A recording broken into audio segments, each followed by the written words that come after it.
Di second line juga pemain Swiss berhasil dimatikan pergerakannya oleh Sergio Busquets dan Gaya.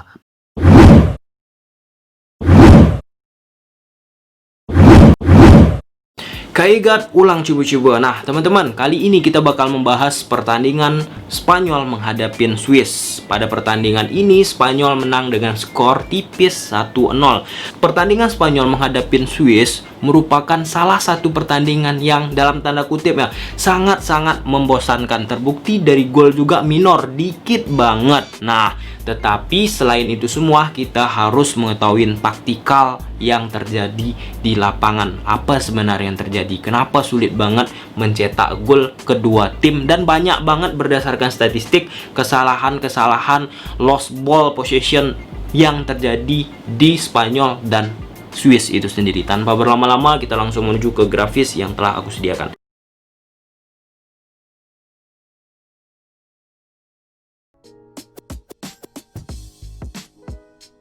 Ya, klip ini menggambarkan ketika timnas Spanyol melakukan build up serangan. Build up play yang dilakukan oleh timnas Spanyol menggunakan pola 4-3-3. Di belakang ada Jesus Navas, Sergio Ramos, Torres, dan Gaya. Kemudian disokong oleh 3 gelandang Sergio Busquets, Merino, dan Olmo. Kemudian di depan ada 3 striker juga, kita lihat. Di depan ada 3 striker, ada Torres, Oyarzabal, dan Fati. Khusus untuk Fati dan Torres lebih banyak memanfaatkan sisi wide, lebar lapangan guys. Persis skema ini apa yang dilakukan Enrique bersama Barcelona. Jelas ya, kita lanjut.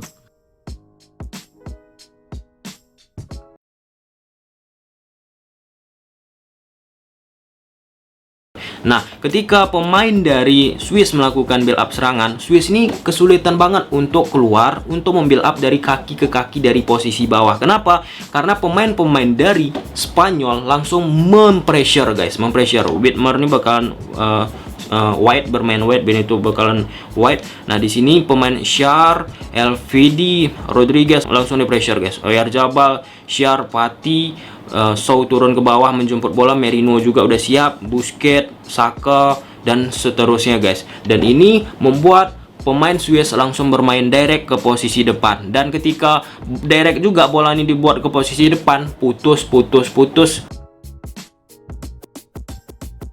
Pada pertandingan ini, Spanyol sering banget melakukan pressure mulai di daerah belakang permainan Swiss, yang membuat Swiss beberapa kali sering salah passing dan gagal melakukan build up play dari sisi penjaga gawang, lini belakang, lini tengah, dan lini depan. Klip ini menunjukkan sangat jelas pemain Spanyol melakukan penjagaan satu persatu terhadap pemain Swiss.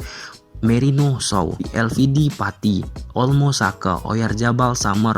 Oyarzabal bisa juga menjaga CB kiri dari Swiss, Shar. Kemudian Torres menjaga Rodriguez dan Bonito di posisi nomor 2 pemain Swiss. Dan akibat pressure yang dilakukan ini, Swiss sering kehilangan bola, dan gol Spanyol juga berasal dari pressure tinggi Spanyol. Kita lihat. Di second line juga pemain Swiss berhasil dimatikan pergerakannya oleh Sergio Busquets dan Gaya. Mau nggak mau, kiper Swiss langsung melakukan direct ball ke depan, gagal melakukan build up play dari kaki ke kaki.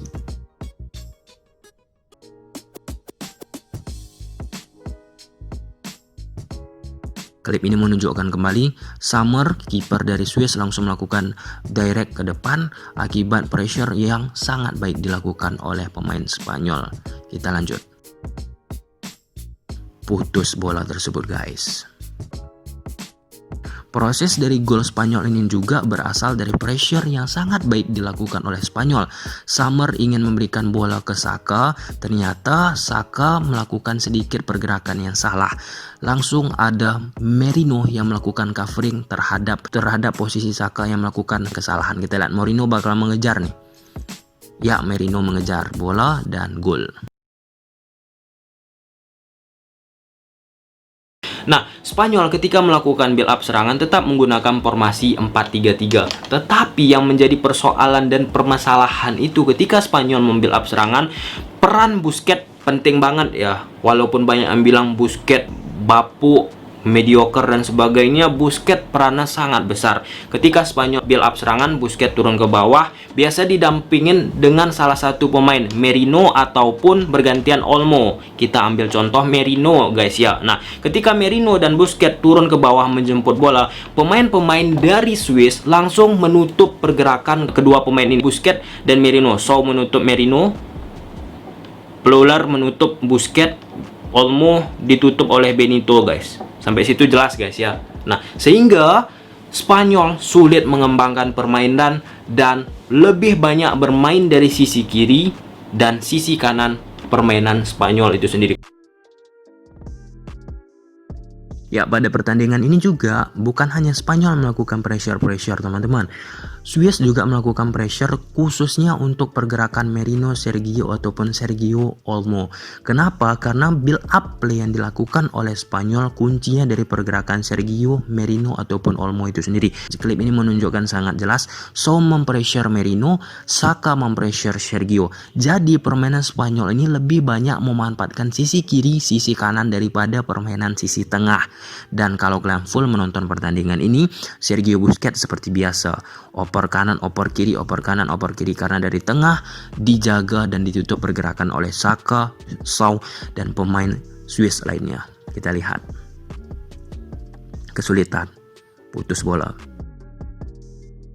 Klip ini menunjukkan kembali Sergio Busquets dan Olmo di pressure oleh pemain Swiss. De Gea akhirnya melakukan long ball langsung ke posisi Oyarzabal untuk melakukan duel udara guys. Yap. Akibat kedua tim sering melakukan pressure terhadap satu sama lainnya, kehilangan penguasaan bola pada pertandingan ini imbang 145 kali untuk Spanyol, 145 kali untuk Swiss. Statistik ini terbukti pressure yang dilakukan oleh kedua tim membuat kedua tim juga sering kehilangan bola. Kita lanjut. Khusus untuk Spanyol, arah penyerangannya sudah sangat terbaca pastinya. Akibat Swiss mampu mematikan pergerakan Sergio Busquets, Olmo, dan Merino, membuat Spanyol melakukan serangan dari kiri kanan, kiri kanan, kiri kanan. Dan ini khas banget sih dari Enrique, memanfaatkan kiri kanan juga ketika di Barcelona ada Neymar, ada Messi, apalagi gaskan dia.